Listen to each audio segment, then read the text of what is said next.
డివిజన్లో మెయిన్ రోడ్డుకి లోపల కార్పొరేటరు గవర్నమెంట్ రోడ్లో పేవ్మెంట్ ఆక్యుపై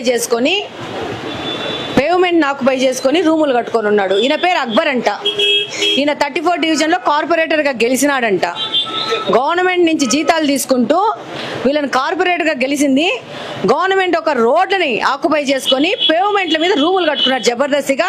అలా స్టాఫ్ వర్క్ చేస్తున్నారు. ఇక్కడ మీరే కదా కార్పొరేటర్ మనుషులే కదా ఇద్దరు. 1 వీక్లో కార్పొరేటర్ ఇది ఖాళీ చేయకపోతే బుల్డోజర్ తీసుకొచ్చి పగలు కొట్టేస్తాం. ఖాళీ చేసేమని చెప్పి అబ్బర్కి. లేకపోతే క్రిమినల్ కేసులు బుక్ అవుతాయి ఆయన మీద. డెఫినెట్గా వీళ్ళ మీద క్రిమినల్ కేసు బుక్ చేయాల్సిన అవసరం ఉంది. కార్పొరేటర్ హోదాలో ఇలా వచ్చి సమాజాన్ని మొత్తం తినేస్తున్నారు వీళ్ళు.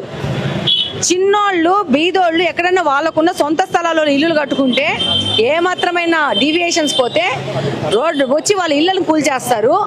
ఒక బాధ్యతాయుతమైన పోస్ట్లో ఉండి ఒక కార్పొరేటర్గా గెలిచి కార్పొరేటర్ రోడ్డు మీద షెడ్లు వేసేసుకొని పర్మనెంట్ ఆఫీస్ పెట్టేసుకున్నాడు.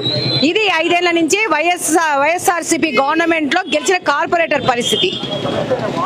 ఈ పక్కన రోడ్లో సేమ్ కాలువ మీద మొత్తం ఇది కాలువ. ఒక నిమిషం రామ్మ, ఇట్లా కాలువను మూసేసేసి కాలువ పక్కన ఉన్న పేవ్మెంట్ మీద వైఎస్ అవినాష్ రెడ్డి గారు జగన్మోహన్ రెడ్డి గారి నిధులతో ఆరో వాటర్ ప్లాంట్ పెట్టేసి ఈ జగ కూడా ఆక్యుపై చేసేసుకున్నారు.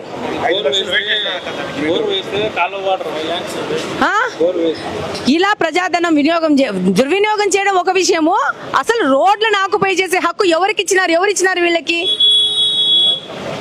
కాలువను రోడ్లో తీసుకొచ్చేసేసి వీళ్ళ రూములు కట్టుకోవడానికి కాలువలు కూడా జరిపేసుకున్నారు.